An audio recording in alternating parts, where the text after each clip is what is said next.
Good morning and welcome to day 4 of 12 days of Commsmas. Now, so far this week, we have been looking at the fundamental tips that will help you have successful and effective communication this Christmas. And so far, we've looked at the concept of thinking before you speak, slowing down your speech, and also remembering that people want to be heard and understood. And therefore today's tip challenges you if you fall into the bracket of someone who has the bad habit of interrupting people while they speak. Now, you might be cringing, thinking, oh, that is me, I do that all the time. Or you might be blissfully aware that you actually do that, you just don't realise. Or you might know that that is not in your pattern of communication. If it's not, I salute you. If you don't think you do it, then be aware of it today. And I challenge you to see if there are any occasions when someone speaks to you and instead of waiting for the full stop to drop at the end of their sentence, you begin your own. Even if that interruption literally cuts off the last few words of what they're saying. If you speak before they've stopped, then my challenge to you is to see what it would take for you to stop doing that and enjoy a far more effective conversation that breeds a lot more connection. Because if you remember in the other videos, I've talked about our desire is to connect. We don't speak to each other because we're short of things to do. We speak because we are trying to connect and build a relationship. And we interrupt each other for a number of reasons. Sometimes we are just desperate to show our own excitement. You know, when someone tells a story and they are sharing an opinion on something and you wholeheartedly agree and you're desperate to show them that you agree or you had the same experience. So you zoom in with your own experience, your own story. Your intention is to say, oh, me too. We're the same. Here's a connection. Our relationship is growing and it's strengthening. But the bad news is your desire and your eagerness to show that you are similar in some way and connected, when you show that through interrupting, you actually have the opposite effect because it leaves the other person feeling unsatisfied. They feel like they haven't been heard and understood, and that actually in sharing your story before they finish theirs, you have then turned the table and now the topic of conversation is about you, whereas it was about them.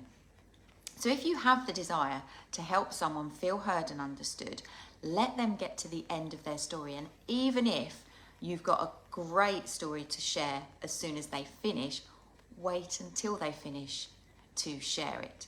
So sometimes we interrupt because we are eager to show that we are the same and connect. Sometimes we interrupt because we believe we know what is going to be said next. Maybe this is a partner, maybe it's a child, maybe it's a work colleague, and you think to yourself, oh my word, here we go again. You are sure that you know what the end of that sentence is going to be. So actually, you might be bored, you might be frustrated, you just might think the whole thing is dull. And therefore, to speed up the situation you find yourself in, you interrupt with your response. You know what? 90% of the time, you might be right. You might know what is coming at the end of that sentence. But in interrupting someone before they finish speaking, you run the risk of this being that one moment in 10 where they tell you something different.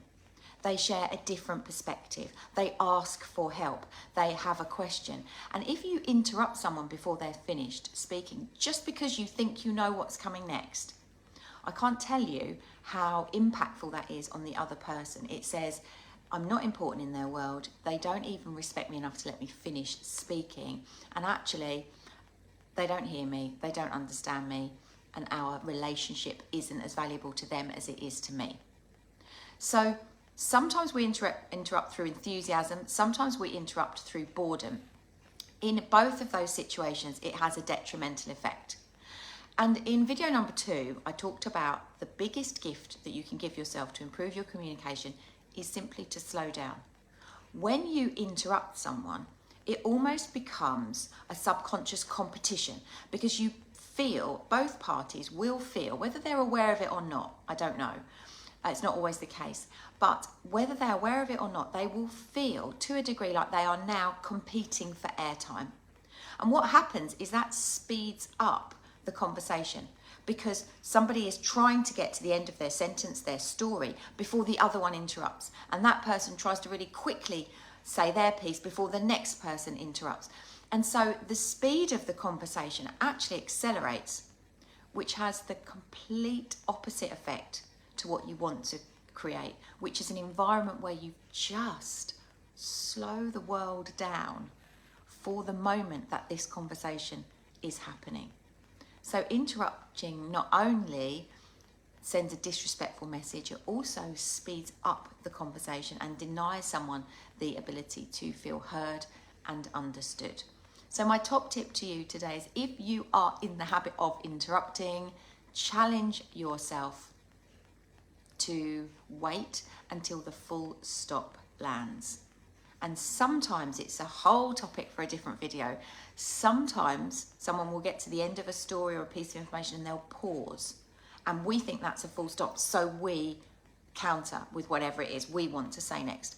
I would challenge you just to make sure that that pause is the end, and not someone's opportunity to just think, should I share this with them? Should I tell them that extra bit of information?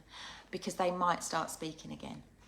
If you honestly just relax and let someone decide where the full stop goes at the end of their sentence, they will feel heard and understood. And the other gift it gives you is you will have been able, and you will have given yourself time to think about what you've heard. Because some people, they rush, they listen to reply. And my challenge to great communicators is to listen to understand. If you're not thinking about how quickly you could reply, how quickly you could agree, how quickly you could challenge, or assuming you know what's coming next, what you actually do is you switch from preparation to speak mode to listening mode. When you don't interrupt people, you adopt a new habit. You replace interrupting with listening. And then you can listen to understand rather than listen to reply. Because when you listen to only reply, you miss the important information that someone is trying to tell you, because their desire is to be heard and understood and connected to you.